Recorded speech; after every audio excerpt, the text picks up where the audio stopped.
Eu não me preparei para nada nesse momento. Eu estava fazendo só uma retrospectiva da questão da escravidão no mundo e na história da humanidade. Eu percebi que a escravidão ela é tão antiga quanto a humanidade. É quase que um aspecto da natureza humana. Eu gosto de ler os clássicos gregos, assim como da história do Império Romano.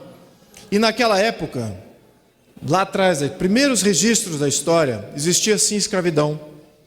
Escravidão de atenienses contra espartanos, escravidão entre os povos asiáticos, escravidão entre as tribos africanas, escravidão das tribos indígenas umas com as outras, independente de raça sim, mas entre si.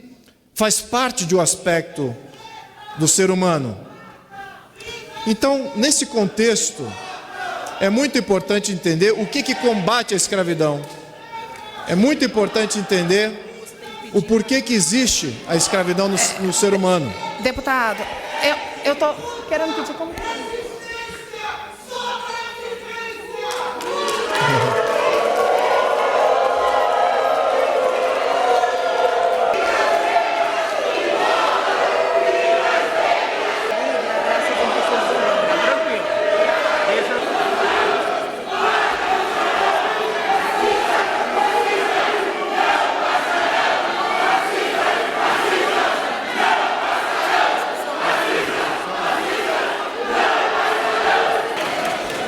Manifestação é sempre livre e bem-vinda.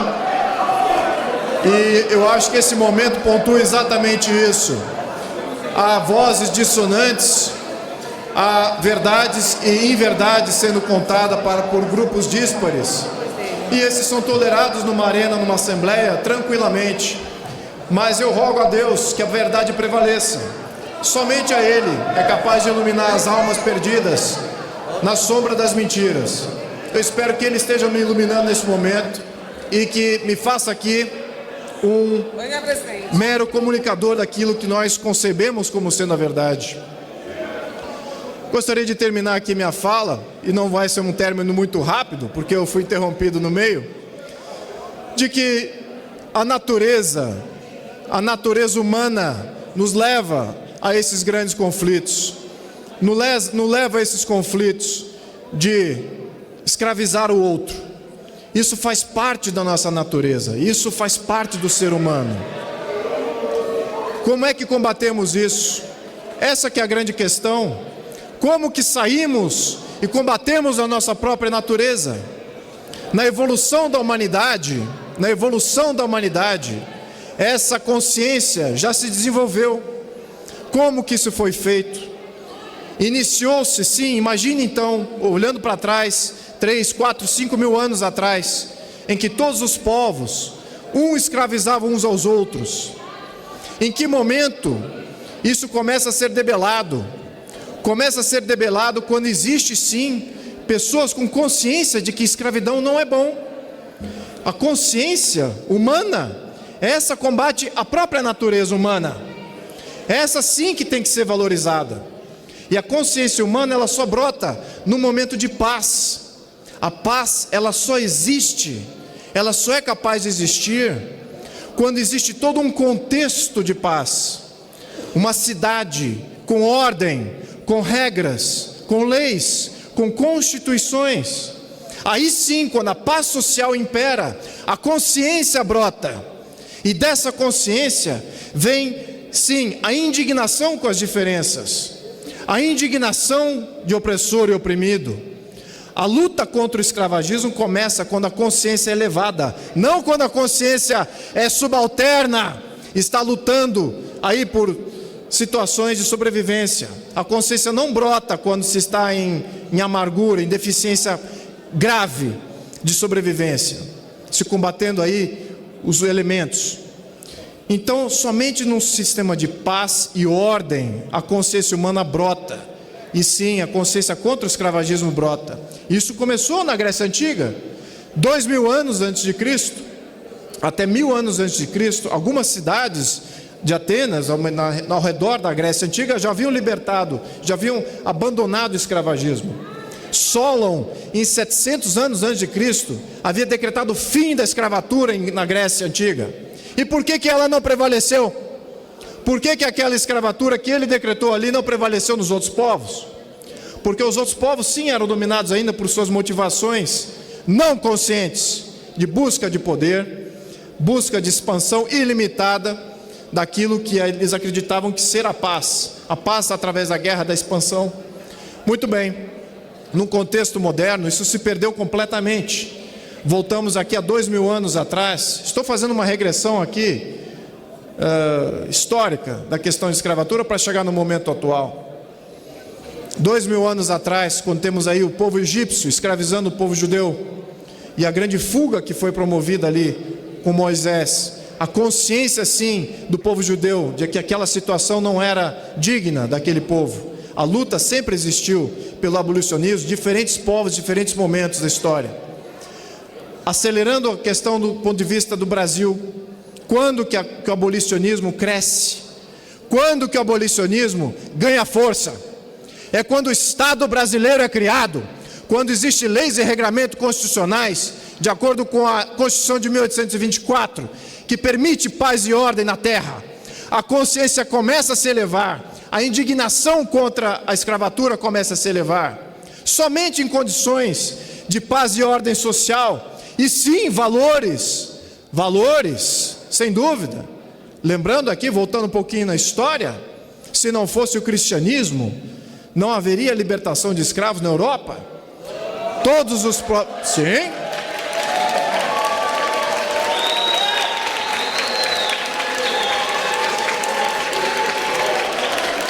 Os valores cristãos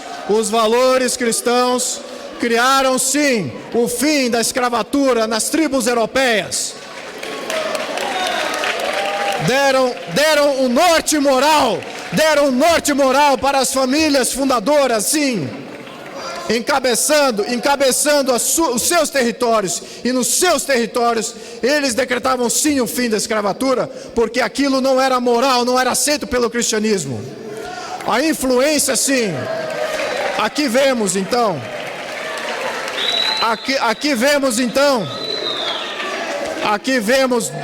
a convergência de dois fatores importantes na história da humanidade.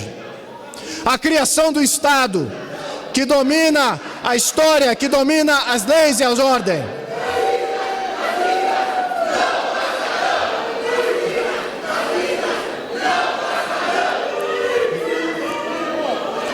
E em seguida, o norte moral dado pelo cristianismo foi fundamental para que as tribos europeias se libertassem entre si da escravatura. Claro, eles não promoviam a escravatura fora da Europa, isso não. Quem é que promoveu o fim da escravatura fora da Europa? A igreja. A igreja sim foi fundamental em acabar com a escravatura mundial.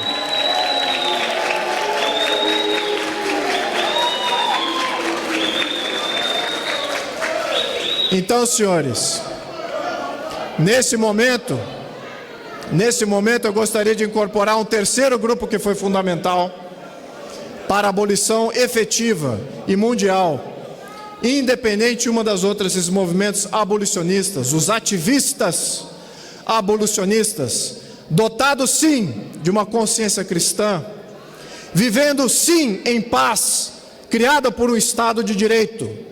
Esses sim em liberdade, conseguiram sim a mobilização necessária para fazer a escravatura se dissipar em toda a América Latina, toda a América do Norte, todos os países da África e Ásia. Claro que houve interferências aí de outros poderes externos, mas na questão brasileira foram esses três grandes fatores: um Estado de Direito estável, os valores morais do cristianismo e abolicionistas em liberdade se manifestando. A princesa Isabel, ela teve a honra de estar junto com os abolicionistas nesse grande processo que mobilizou toda a sociedade brasileira. Ela era sim uma abolicionista, uma cidadã que não gostava do poder público, não gostava de exercer poder nenhum. e foi chamada 3 vezes para exercer esse poder, meio que a contragosto.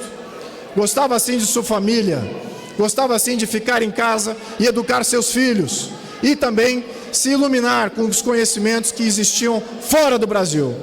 No entanto, quando foi chamada essa cidadã para fazer a coisa certa, o que foi que ela fez? E quais foram os valores que ela usou nas suas definições? Antes da Lei Áurea, ela já havia proposto lei do ventre livre. Foi a princesa Isabel junto com os abolicionistas da época. Numa segunda chance, sim, na terceira vez que ela ocupava o poder público, ela, junto com os abolicionistas, convocou um novo governo, um governo a favor do abolicionismo. E esse governo, sim, passou com ampla maioria nas 2 casas, em Senado e em plenário. Houve amplo apoio popular para aquele ativismo que foi iniciado ou que a princesa Isabel fazia parte, mas que foi iniciado, sim, no contexto político por ela. Naquele momento, sim, houve uma convergência sui generis entre poder público e vontade popular da população. Claro que os grupos de interesse não gostaram nada disso, os grandes escravagistas não gostaram nada disso, coadunaram com os republicanos, que era uma minoria que perdia força política, e fizeram um golpe militar que terminou com a grande revolução social que todos os abolicionistas da época queriam ver. Não foi mais os abolicionistas que ocuparam o poder desde então. O espaço que foi concedido pela princesa Isabel no poder público aos abolicionistas nunca mais se materializou, sobretudo na Primeira República. Foram todos ostracizados do poder público, foram todos exilados, incluso a princesa Isabel e sua família. Senhores, poucos sabem da honra que é estar aqui nesse momento.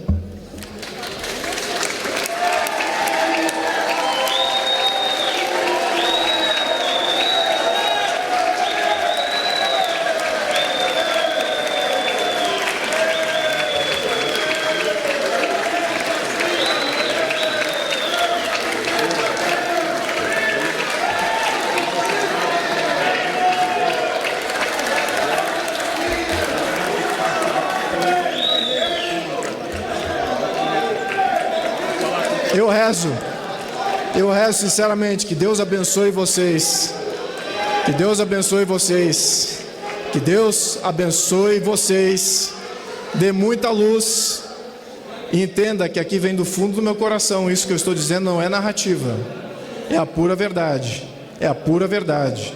O que eu narrei aqui nesse momento foi a nossa história não foi o que está sendo contado por vocês me desculpem.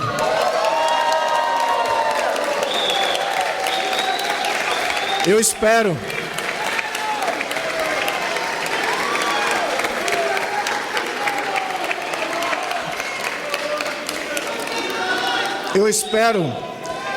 que uma reconciliação com esse prumo histórico seja estabelecido, que nós consigamos ver a verdade e seguir a linha da verdade, que haja assim um reconhecimento deste momento.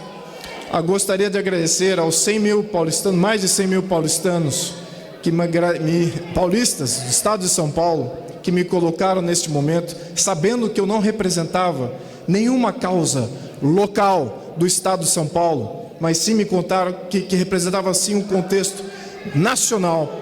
Isso sim, eu gostaria de agradecer a todos eles, gostaria de agradecer a todos vocês que estiveram presentes, incluso os manifestantes, porque mostraram aqui que há sim algumas reconciliações que precisam ser feitas em termos de narrativa e daquilo que é a verdade. Espero que isso seja o início de um debate com menos gritaria e mais conversa. Estou aberto a tudo isso.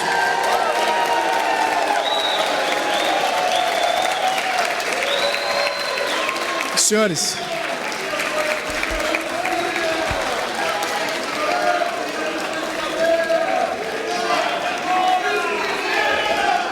encerro esse discurso, essa interferência, agradecendo a minha atriz-avó, a princesa Isabel, e a Deus. Muito obrigado a todos vocês.